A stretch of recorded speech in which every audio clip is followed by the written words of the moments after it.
Today on the Topic Show, Conor McGregor to run for president of Ireland, Elon on Kamala wanting to ban social media, migrants made up 75% of arrests in New York City's Midtown, Venezuelan gangs take over a second apartment complex in Colorado, Smith & Wesson sales are below expectations as the stock takes a dip, Verizon to buy Frontier for $20 billion, and the Department of Transportation launching an investigation into Airline Reward programs. All of that and much more on The Topping Show.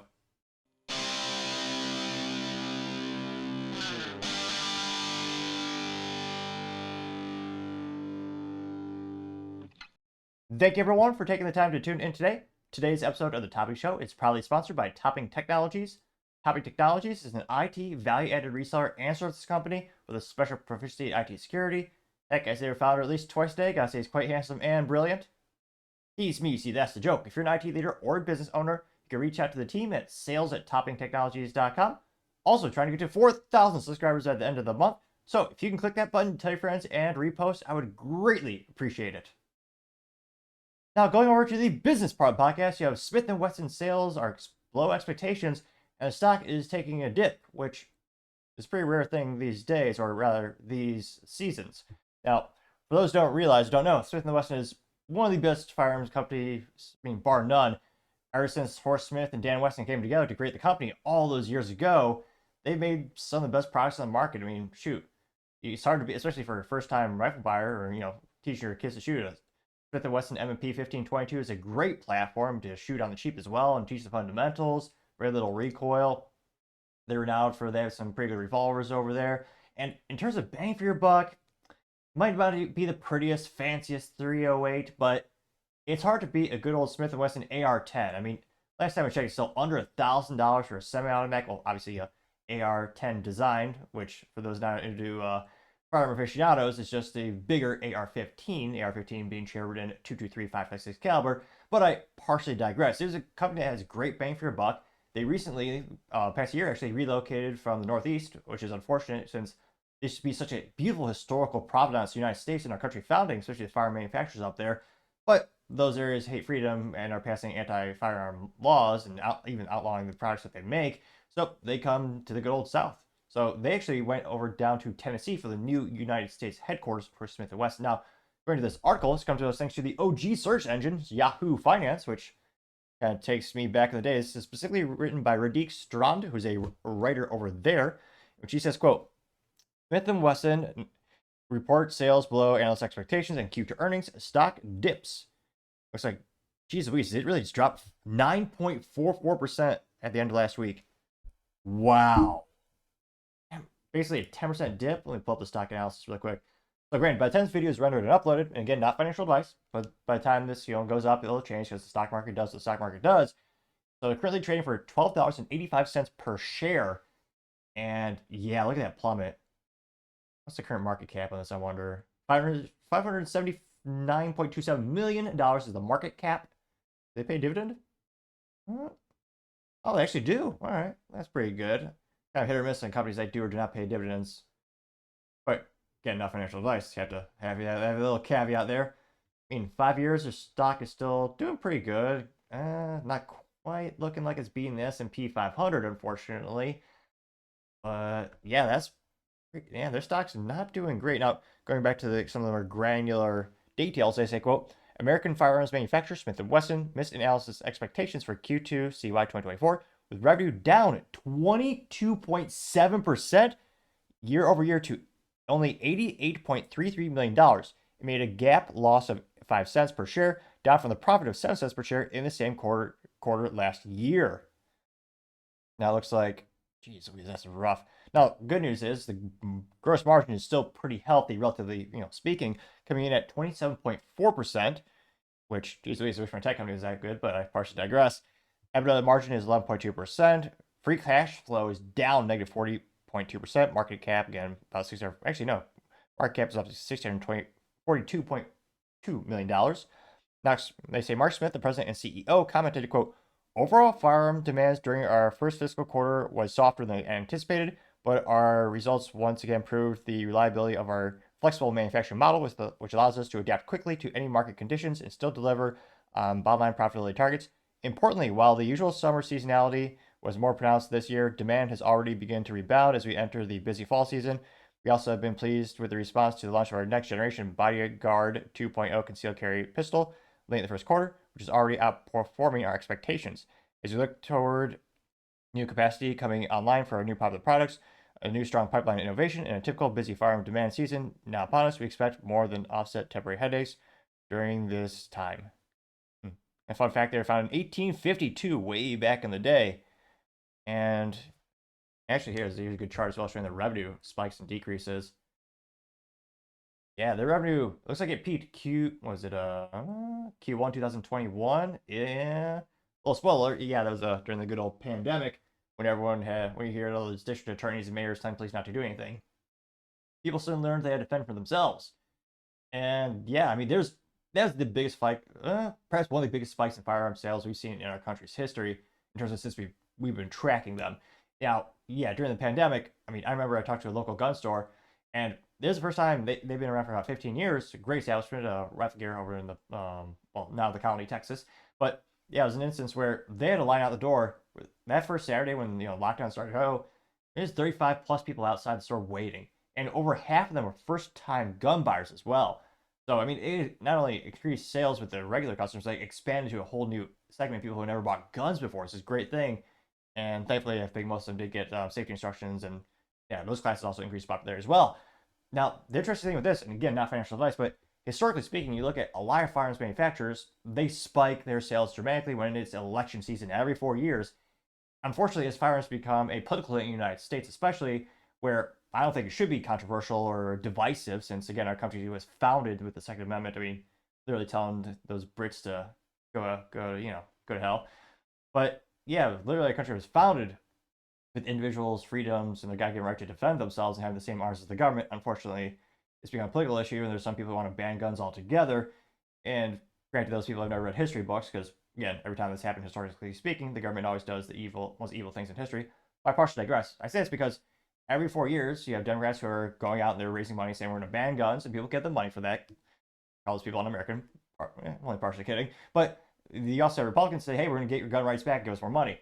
They usually disappoint since we still have to buy, suppressors because the NFA Act of 1934, you have to pay an extra tax stamp on that. It takes extra time. I won't rant too long on that point, but the point of the matter is that every 4 years is a huge thing, and because there's a threat of people's perception to think, I might not be able to buy this particular product, maybe because it's a black rifle, it's scary, they want to ban it, well, those sales will spike exponentially. I mean, there's a big joke a couple of years back when Barack Obama was running for presidency, then he won and was during the re-election. A lot of the bumper sticker stores at the gun store said, Barack Obama, most, top sales representative for the firearm industry, year over year. Because again, there's a record number of people who bought guns because of the perception that in a campaign that they're going to get rid of some of them. So to have Smith & Wesson's, I mean, we're so close to elections, 60 days? The fact that Smith & Wesson isn't having a huge exponential increase in sales already is a little concerning. Again, not financial advice. And it's very interesting that, again, such a durable product in terms of, or a durable, historically reliable sales cycle has a little bit of a hiccup. So, and again, the great news is it's been a long establishment company. They have a great product, great customer service. They're not going to go out of business. Don't get me wrong. It's not like a detrimental thing, but the stock did dip around 10%. And again, not financial advice, but I'm curious to see what the future will bring as they do have some, upcoming innovative products. And out of curiosity, I mean, are any of you proud Smith & Wesson owners? And what do you think is the most popular product that they sell even to this day? Let me know in the comments, because as always, it'd be fascinating to hear what you have to say.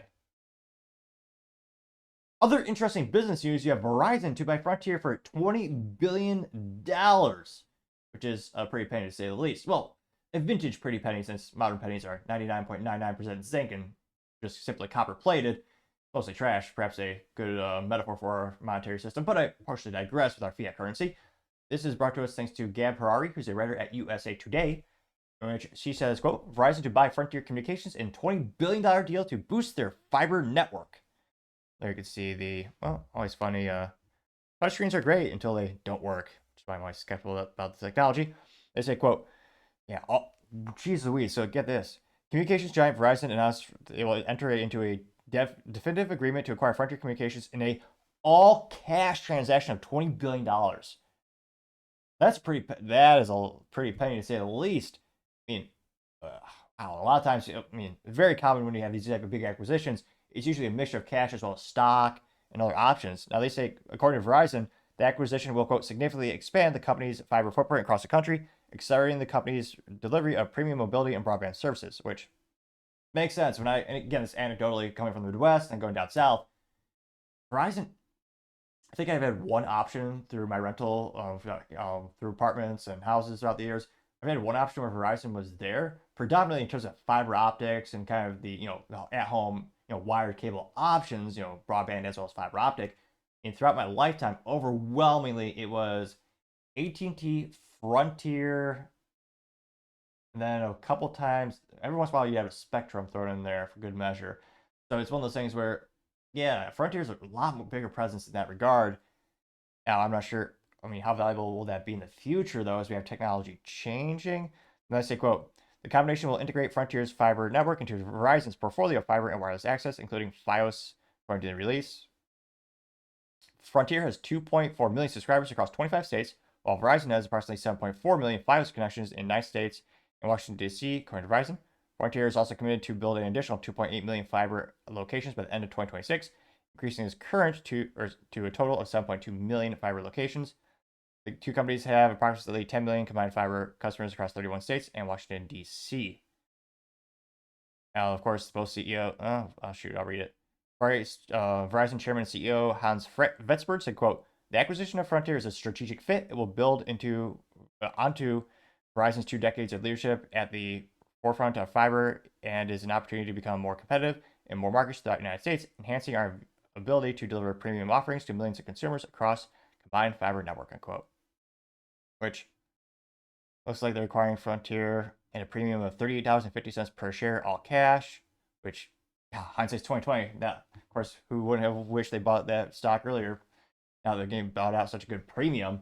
But now, it makes sense in terms of having that local infrastructure, but in terms of internet adoption rates and technologies, one of the biggest things that's blowing up right now is wireless via satellite. With, what was it, last week you had Elon Musk via SpaceX announcing a partnership with T-Mobile that will eventually be rolled out to other major telecom carriers. But it's an instance where, in many cases, satellite internet might be all you need. Now, granted, you're always going to have some folks who need dedicate. And again, there's a wise man, Tom Sewell, once said there's no such thing as solutions, only trade-offs. And it's one of those things where the older I get, the more I find that to be true. Most people, I would argue, that type of cell phone internet would probably be good enough for most at-home needs. Now, granted, there are instances where, like, if I'm loading things up to Rumble, which is the best streaming platform bar none, as well as YouTube, well, in those cases, yeah, it helps that I have wired internet and I do pay for the 1 gigabyte up and down. But yeah, I wish this rental house had 5G wired throughout the house, but unfortunately it's only one gigabyte capacity, so I'd have to rewire the whole house to get 5. But I partially digress. In terms of the adoption rate of this, I think, again, not financial advice by any means, but I actually think the future is going to be more satellite oriented, because the cost price will go down over time, so it's even more competitive. And while maybe it will not be, again, it's much more reliable to have a physical connection, with an Ethernet cable, with the fiber coming to your house or apartment. There's still a great benefit for that satellite. So, it makes sense to add this to a portfolio. And again, they'll eventually have the Starlink integration as well in the future. But pretty interesting to see them go in this direction. But let me know, do you think this is a good business decision? How do you currently get your internet? I'm guessing most people get it in terms of, probably getting it from at home where you have a Wi-Fi, but it's, connected by fiber optic to your house or apartment. But I also have some friends right now where they just have, portable hotspots they carry down with them everywhere. But I'd be interested to know. Let me know in the comments, because as always, be fascinated to hear what you have to say. Now, going over to the Cultural Pod podcast, you have apparently migrants making up 75% in New York City arrests in the Midtown, which Midtown Manhattan, it's not great news. Now, this comes with thanks to the good old libs of TikTok on the good old X Twitter, in which she says, quote, apologies about that. So she's responding to the New York Post article. Now, the New York Post article says, quote, migrants flooding New York City's justice system, making up to 75% of arrests in Midtown as pathetic sanctuary city laws handcuff cops. Good pun, or at least play on words in terms of, handcuffing the cops. But Libs TikTok says, quote, Migrants now make up to 75% of arrests in Midtown Manhattan for crimes like assault, robbery, and domestic abuse. This is Kamala's vision for America, unquote. Oh, also Chuck Schumer recently said they're going to pardon everyone just like become citizens. So it's not just her, but actually true, it is her as well. There you see some of the police standing in the middle of the street. Interestingly enough, there's no murals painted on the street in this picture. I'm very shocked. I thought there's only one or two of those streets left. Now, went pretty viral, got about a little under 200,000 views and 3.6 thousand likes. Now, one of the first comments comes from Planet of Memes, but unfortunately, it was not a meme form. So they just say, quote, American flash policies getting 18 likes. AKA says, quote, we must win, our country is over, getting 34 likes. That looks like, let me pull up this couple infographics from Craig Chamberlain saying, quote, criminals do very well under Democrat rule. It looks like, what is this, rates per 100 carjackings in Chicago. Let's pull it up.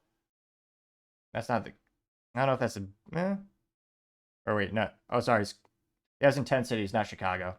A bit of messaging, I was just thinking Chicago because it's been so utterly rudimentary mediocre for almost 100 years of rule.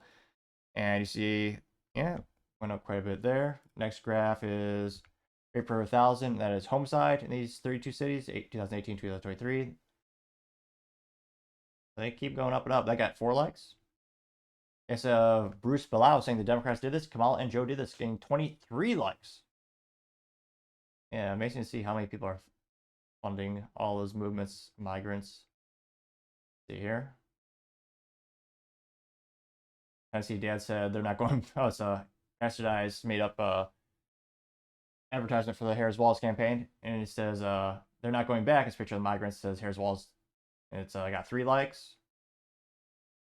Florida 1 says Kamala needs to be asked this in the debate. She told us illegals are least likely to be criminals. When did she say that? Well, she cackles, so. Oh, probably her earball's a little cringe, but let's go ahead and play a short clip of her. Having done the work I've done, it is our undocumented immigrants that are the least likely to commit crime.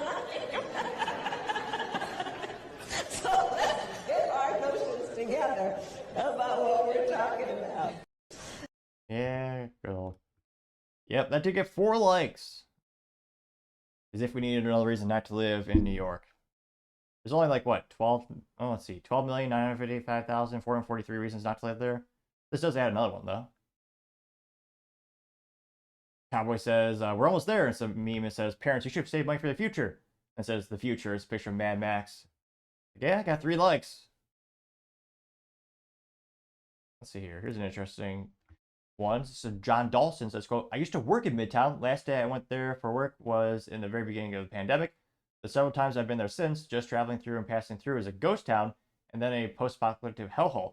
I don't think it'll ever be the same as what it once was. This is what failed Democrat policies can do. They can destroy what was once the greatest city in the world ever. Getting 6 likes, though I don't think it was ever really the greatest city ever.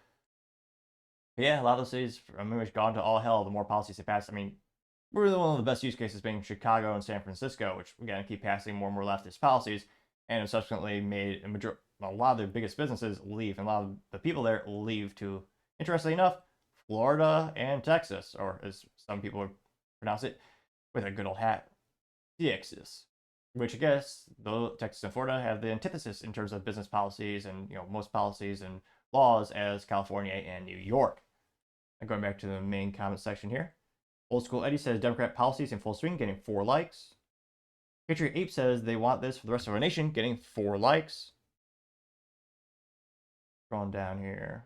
I don't see any contrarian statements thus far. Let's see here. Huh? No way. Oh, this is a screenshot, apparently from the New York Post. This is tweeted from I Love American News. The New York Post article says $5 billion shocking amount of New York City tax dollars is spent on migrants and still going up. Getting 4 likes. Which yeah, I remember they're getting all the hotels and the food and the credit cards. It really is kind of sad, like in terms of like how many benefits do you really get for paying taxes in the United States and working? Seems less and less over time. Wacky Max says illegals committing the crimes Americans won't commit, getting 3 likes, which I don't know about that. Again, Americans commit crimes as well. Creation says stop So stop illegal immigrants, getting 2 likes. Yeah, the sanctuary cities, they're looking worse and worse. But again, they're also, they voted for it. They want those sanctuary cities. Even though they seem to have, more and more of a downfall detriment to them. But let me know, do you know anyone who still, heaven forbid, lives in the New York area, and how quickly they're trying to get out? Let me know in the comments, because as always, it'd be fascinating to hear what you have to say. Other interesting cultural news, you have Venezuelan gangs now taking over a second apartment complex in Aurora, Colorado to extort money from people who want to live there. Now, this comes to us thanks to End Wokeness on the X Twitter, which he says, quote, breaking, second apartment complex taken over by Venezuelan gangs in Aurora, Colorado. They've been in control since November. Rent is now paid to CDA members. I think it's about 1 minute and 29 seconds, thanks to, looks like this is a recently recorded by CBS affiliate. Says this is a picture of gang members. Says this is a picture of gang members breaking into a vacant apartment so they could move a Venezuelan. And of course, none of them are wearing suits. Of course, looks like one is wearing a Dora the Explorer swim trunks and a lot of t-shirts. Venezuelan family in and then collect rent. This is our business plan, one gang member told a housekeeper. If he, the property manager, doesn't like it, we'll fill him with bullets. The report authors called the gang's behavior brazen and further exhibits the suspected gang members' sense of comfort and control, consistent with their taking over the property and not fearing law enforcement or the property management. It was sent to Aurora officials on August 9th, with the investigators saying, the evidence we have reviewed indicates that gang members are engaging in flagrant trespass violations, assaults and battery, human trafficking, sexual abuse of minors, unlawful firearms possession, extortion, and other criminal activities, often targeting vulnerable Venezuelan and other immigrant populations. According to the law firm's report, the Venezuelan gang Tren de Aragua has threatened to kill and in certain instances has apparently actively attempted to kill members of Whispering Pines Management. The report says a consultant for the property management company was severely beaten and stomped by gang members and was hospitalized. The alleged incident recorded by building cameras with screenshots attached to the letter. The report relies on a property manager who said that gang members allegedly stabbed a Whispering Pines resident for refusing to pay rent to the gang. He also told the investigators the takeover began last November. The report recounts that this summer, the gang approached the property manager and told him they would help him out in exchange for half of all the rent that he collected. The law firm that wrote the report called that an organized crime tactic. The gang members then allegedly took over vacant apartments. Yeah, get what you vote for. Another sanctuary city being taken over. And yet another reason for the importance of the Second Amendment. Although the sad part is with the corrupt leftist district attorneys these days, in a lot of these cities, if you defend yourself as your God-given right, you'd probably be set in jail, and they'd give the Venezuelan gangs another gift card or something like that. And at this point, I'm not surprised. It's ridiculous. I mean, there's one very quick way where you can actually, you just pass one federal law that would it would decrease crime dramatically. Today's new federal law, you are allowed to defend your personal property and more of your things with deadly force. Now, a lot of states, contrary to popular belief, even like Texas, you can't defend your personal property with deadly force. But you have to have your life, you have to feel like your life is, in danger or threatened. You have to think if you were to pass some type of law like that, give people more power to defend themselves and their property, or specifically their property, such as their the apartment complexes, probably be a little more efficient. Like, again, it's not ideal because, again, the apartment complex, the management or third-party management company, which is very common in the renting industry, if they have armed guards, if they see these type of shenanigans going on, be able to put a stop to that pretty quick. Though, of course, this is also posted on YouTube. I've never ever advocated any violence. Of course, never ever. No, you should just let these gangs take over your whole life. Ha, that's sarcasm, folks. Which is why I always post on good old Rumble, which again, go on Rumble, check it out. It's awesome. They don't delete key stories that I cover like YouTube has. Now, this one pretty well. I got 682,000 views and 14,000 likes. The first comment is coming from Sassafras84, saying, quote, this is under the Kamala presidency. Again, click that subscribe button. It may very well help with my speaking ineptitudes. My first start of the show, believe it or not, spoke even worse than I do today. Very mostly monotone, spoke even faster, and stumbled over my words so much, almost like climbing upstairs, or attempting to. But as I slowly but surely gain more subscribers, my speaking has improved. Many might argue it's just a modicum of improvement, barely anything at all. However, if you click that button, I think it will assist, and maybe someday I'll go through an entire episode speaking perfectly fluently.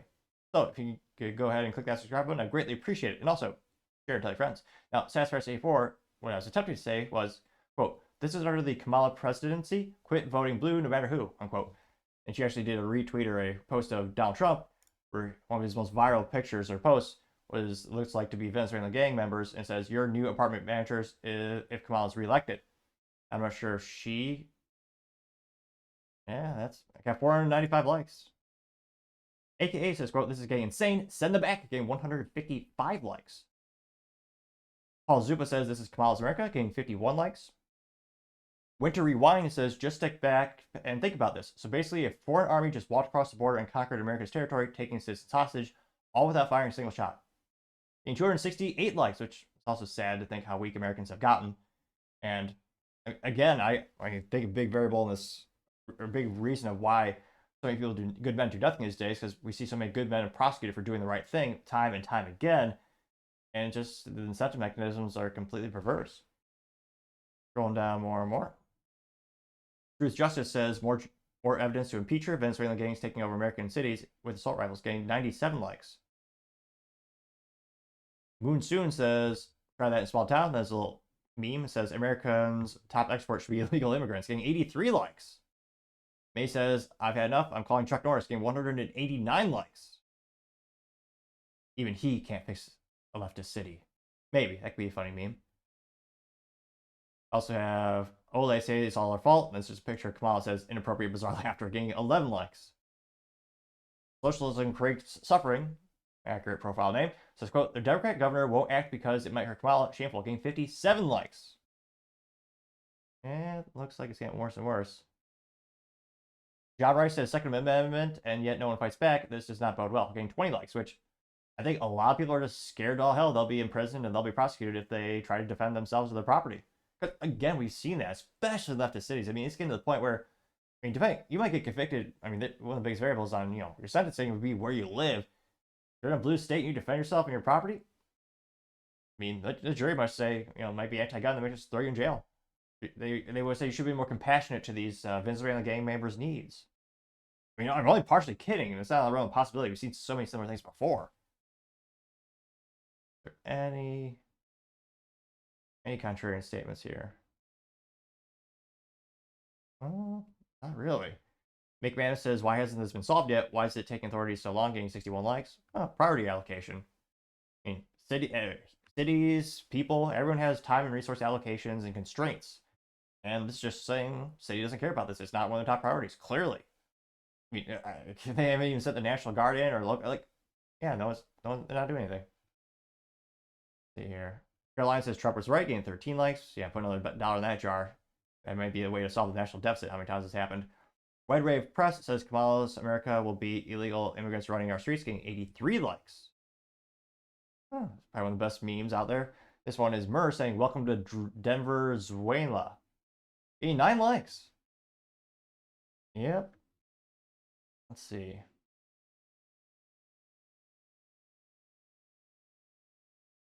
Someone's saying they claim to see police going to help them out. Maybe.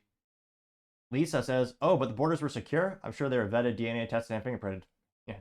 Gained 9 likes. Oh yeah, there's that is that the mayor? Doing some Feliz Navidad. the most cringe thing I've ever seen in my life. Feliz Navidad. I mean, dance skills on par with Elaine from Seinfeld, where she's just convulsing. There's yeah, white guy. At least he wore a suit and he did something right. But he's literally just almost bouncing up and down with his arms like a rock'em sock'em robot. Almost done. It's Feliz Navidad, prospero año y felicidad.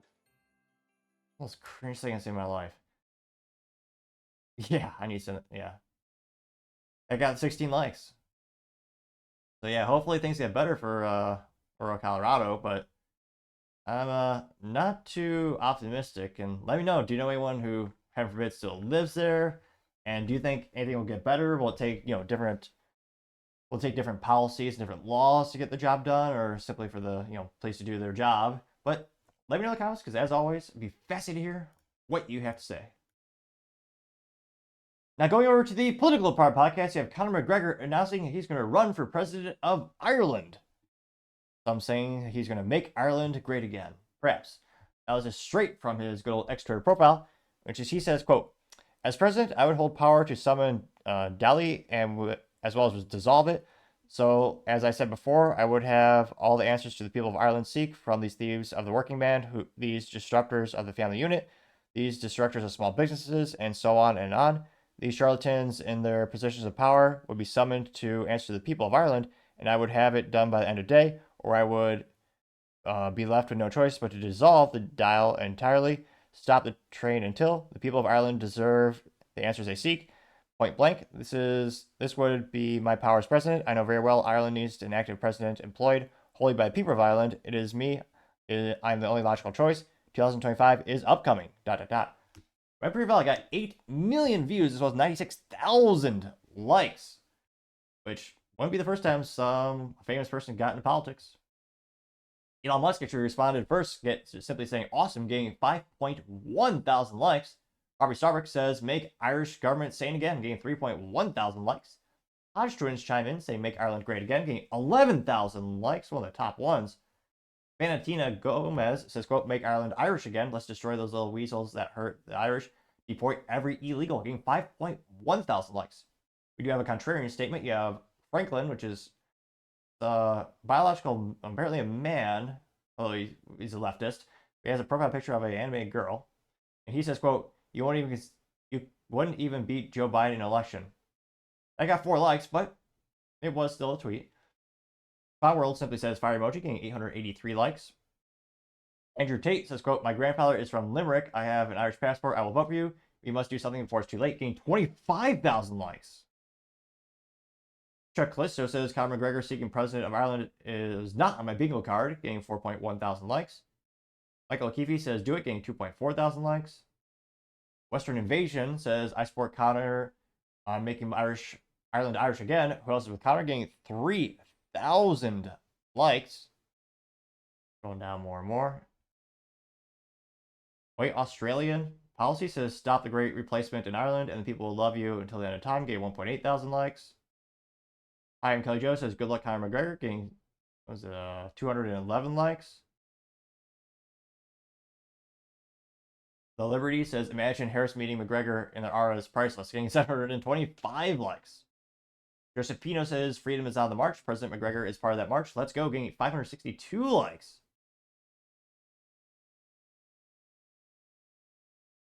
Dissident West said from this leprechaun to Conor McGregor would be quite a juxtaposition. Yeah, it almost looks like a hobbit. The guy in the picture getting 168 likes. Yeah. Go help Frodo throw the ring into the ring of fire. Then you also have another profile by the name of European Invasion saying, quote, bragging, if Conor McGregor becomes president, he will deport all illegal and criminal immigrants living in Ireland. He'll also assign a team to investigate all immigrants. It looks like they added some, readers added context, said the Irish presidency is mostly ceremonial role. It does not have the power to control immigration policy. Really? And did it still get 1.7 million views and 45,000 likes? Valentina Gomez says, quote, he will bring law and order to the nation. He's feared and hated because he's not controlled. Make Ireland Irish again, getting 3.3 thousand likes.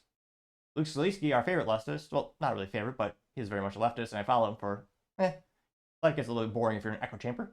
Luke Zaleski says, quote, he won't do it, neither will Trump. It's an empty promise. It's logistically and legally impossible, but you can pretend if you want to. Mostly mentally vacuous, but still got 1 like. Keith Woods says the Irish president doesn't have the power to do any of this, and he never said he would. Getting 1.9 thousand likes. Zaki Zoja says McGregor would replace the police with UFC fighters, getting 240 likes. Let's see here. Steven says Conor McGregor is a true Irish patriot, unlike the shite that's currently running the country, getting 126 likes. Florida 1 says love of country, love of his fellow Irish citizens. None of the EU leaders have this today, besides Orphan of Hungary, getting 34 likes. So, a couple AI picture generated of Conor McGregor in a green looking suit. Taking over and all the AI pictures. There. Yeah, so again, social media, but again, a lot of people are on this, are overwhelmingly, in support of this idea. I'm not sure if we'll see in terms of, can he win and what kind of policies would he actually roll out? definitely a country in Canada. I think a lot of people are going to be attracted to that. It's going to be very interesting. Again, like one of the comments said I didn't have this on my bingo card. I definitely didn't. But let me know, is this on your bingo card for 2024? And do you think it'll win in the upcoming presidential election for Ireland?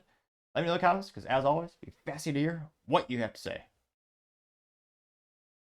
Other interesting political news, you have Elon Musk and Kamala wanting to, ban their opponents on social media.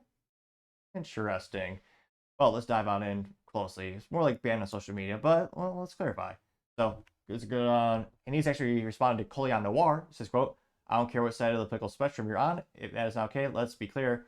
This is a thinly veiled threat against Elon Musk and X." And Elon responded with a fire emoji 100%. This is about a minute 30 with the Colion Noir. Go ahead and play that. Y'all think this is okay? We will double the Civil Rights Division and direct law enforcement to counter this extremism. We will hold social media platforms accountable for the hate infiltrating their platforms, because they have a responsibility to help fight against this threat to our democracy. And if you profit off of hate, if you act as a megaphone for misinformation or cyber warfare, if you don't police your platforms, we are going to hold you accountable as a community. Like, I can't be the only one who thinks this is not okay. Like, it's the First Amendment. And no politician, I don't care who you're voting for, whether it's Kamala, Trump, or that one weird guy who was babbling about on stage. We don't even know where he is now. We don't even know if he's still the president. I don't care who you support. But no one should be okay with a politician saying they're going to restrict your First Amendment right on social media platforms. I don't give a fuck about mouth-breathing racists spewing hateful bullshit online. It's the First Amendment. And for the people who are like, oh, no, it's a private platform and your First Amendment doesn't account. Shut the fuck up. Yes, it does. Because this is a government telling a private company to censor people's First Amendment right on their platform. That is the same thing. What the fuck is going on in this country? Precisely. Also kind of sad how far our country has fallen. I mean, winding back the clock a couple decades, every American, left, right, center, everyone believed in the power of the freedom of speech. And most of them would believe in the Second Amendment, as they should. And yet, fewer and fewer people believe in the things our founding fathers, built our country upon, which is quite concerning to say the least. And this one pretty well got 8.2 million views, as well as 108,000 likes. Mary Tile, Texas, being one of the first ones saying she wants just to take down X. We all know it, getting 2.6 thousand likes. Luke Salisi, our favorite contrarian or leftist, well, not really, but I do appreciate his perspective, because that can be a little bit boring if it gets in gets in an echo chamber. Now, Luke Salisky says, quote, "Elon's entire fake free speech crusade is a power grab, literally for natural resources, political power, power of the news media, and what you can see and will believe. If you surrender to the Constitution, the richest man, you lose your freedom forever." Hilarious how Luke references the Constitution. He's an avid anti-gunner and also believes in mass censorship. I mean, quite an antithesis. He doesn't believe in the Constitution. He hates it. Now, he did, while mentally vacuous, did get 53 likes. And of course, he doesn't actually address any of the substance. He just copy-pastes Orange Man bad or Elon bad. Or he just does he throws that command prompt into an AI generator, and that's where he just copy-pastes. Because he never actually addresses the substance of the issue. Famous leftist tactic, perhaps. Now, another top comment comes from Defiant L, saying, quote, "If the government overlooks free speech and so-called misinformation, who will overlook the government?" Drew getting 451 likes. Tara Bull says it's clear Kamala will shut down X, getting 441 likes. Gypsy says we're all the way except the left. There's a picture of a Trump flag with looks like a storm behind it. It says Trump or communism. That got 105 likes. Let's see here. Jerry Merez says, after demonizing and slandering Russia for years, how will the left cope with Vladimir Putin endorsing Kamala Harris? Good question. We have a little AI generated picture of Vladimir Putin with thumbs up, and he's praising a Kamala poster board. Of course, I have to say it's AI generated. It has the Soviet Union hammer sickle on her. I got 83 likes. Perkles the Great says, quote, "Kamala wants to force social media companies using the power of the Department of Justice to ban hate speech and misinformation. This is unconstitutional and contradicts the oath of office of the president." True. Although I'm quite pessimistic on how many people in DC can actually recite the Bill of Rights or the Constitution or anything the Founding Fathers said, for that matter. And it's quite concerning that so many of them have the antithesis in their beliefs when it comes to the foundation of our country. Now, he also had a quote from Elon says, they don't ban hate speech, they ban speech that they hate. True, getting 1,000 likes. And while we don't like it, that's probably the most important speech in terms of protection, because you don't need help to protect common thoughts or common speech. Our founding fathers knew that. No one's going to really try to ban your speech if you say Pepsi tastes better than Coke or vice versa, unless maybe you have a soda enthusiast or something like that. But on average, those opinions don't need to be protected. It's a speech you don't agree with, and that I would say a majority don't agree with, that really needs protection. Scrolling down more and more. You have Trump Army saying, quote, Musk is saving free speech. It's a picture of Musk, and it says, quote, so you're not mad at those who lied to you for years, but you're mad at me for proving they lied to you. Getting 432 likes. The repeal meme says, is this Russia interference? It's an AI generated picture of Vladimir Putin holding a sign that says, I support Kamala Harris for president. Getting 58 likes.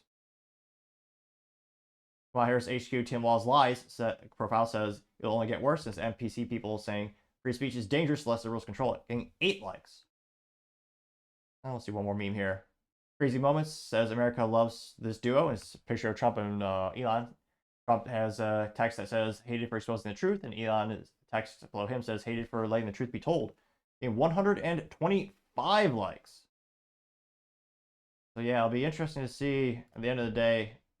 Hope everyone wakes up in terms of, every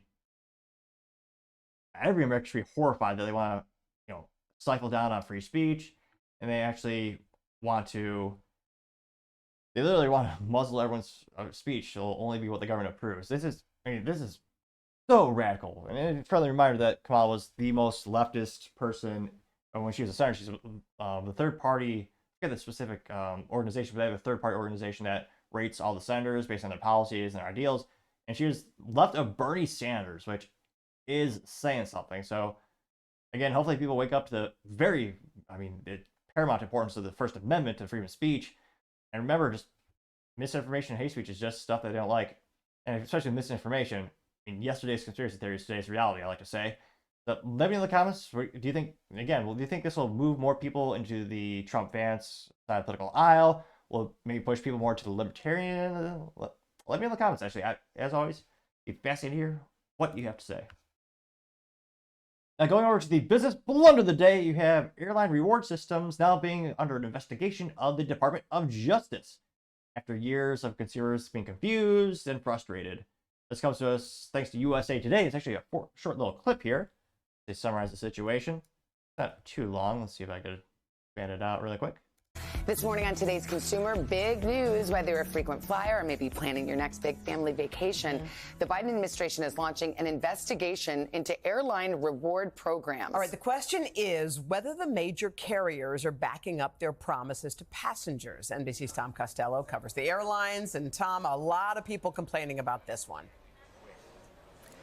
I've been covering the airlines for 20 years. I've been hearing this complaint for all 20 years. People are upset about airline points, how difficult it might be to use them. Why do they charge more points for certain weeks versus other weeks? Why do the rules keep changing? Well, the DOT has heard the... Well, wait a minute. Why would they charge more for one week than another? The good old supply and demand. For some reason, they want to charge more for people to fly around Christmas to Thanksgiving versus, a random day in March. Come on, it's self-explanatory. same complaints, and now it's launching an investigation.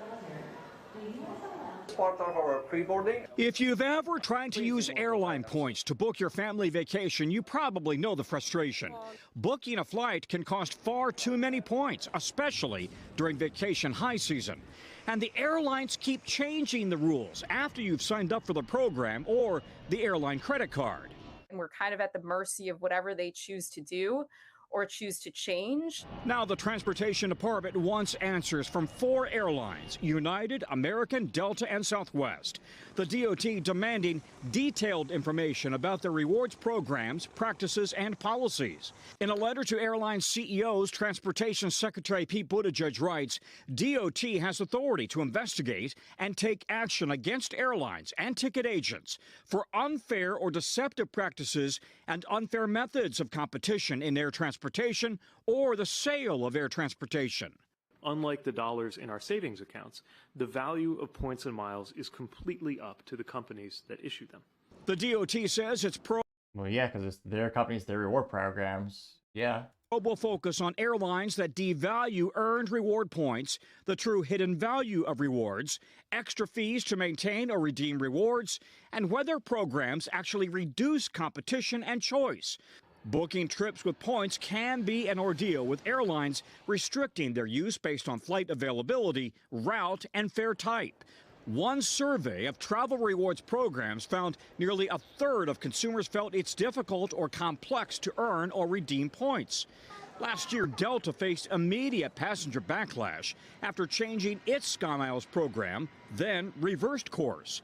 The airline industry says millions of Americans use loyalty programs, and airlines are transparent about the programs. Southwest says its rapid rewards points never expire, regardless of how they're earned, while Delta says providing a meaningful rewards experience is the top priority within Delta. But passenger Lauren Randall says it often feels like bait and switch. I'm not getting any benefit out of it. So, Tom, do you think there could be any movement on this whole thing before people start booking their next big vacations?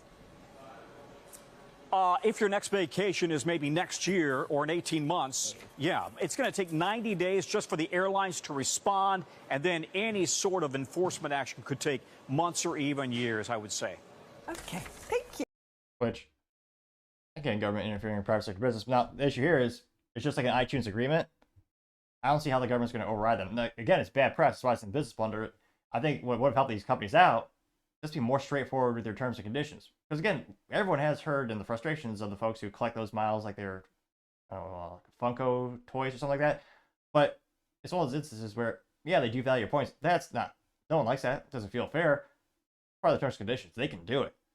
And I think if they were to more properly communicate with the end users, there wouldn't be this misalignment in expectations that leads to so much frustration. So in terms of breaking the law, no, I don't think they'll face any fines unless, have some draconian government just overrule them somehow. I think legally they're going to have their rears covered, but it's terrible PR, and it's been a frustration for, I don't know, almost a decade plus. Especially, I mean, I have friends who collect those frequent flyer miles like there's no tomorrow, and it takes a disproportionate amount of their brain compute time and their fascination. But yeah, again, like many instances of business, there's clear, concise expectations, and communication is key. And in this case, they clearly haven't. It's gotten to the point where, I mean, Biden's using it to win some political points for the Democrat Party, which again, they will make them look good. But in terms of business, communication with customers and their programs, you gotta say they dropped the ball. Plane went to a nosedive, perhaps more apt metaphor, and that is certainly the business blunder of the day. Thank you everyone for taking the time to tune in. Again, trying to get to 4,000 subscribers by the end of the month, so if you can click that button, I greatly appreciate it. Also, give me a thumbs up, thumbs down, or comment is a great way to give me some additional feedback, letting me know I can make the show better and better. Lastly, don't forget to take the time to tell your family, tell your friends, tell your coworkers, heck, tell your enemies, tell anyone and everyone. Just stay safe, fight the good fight.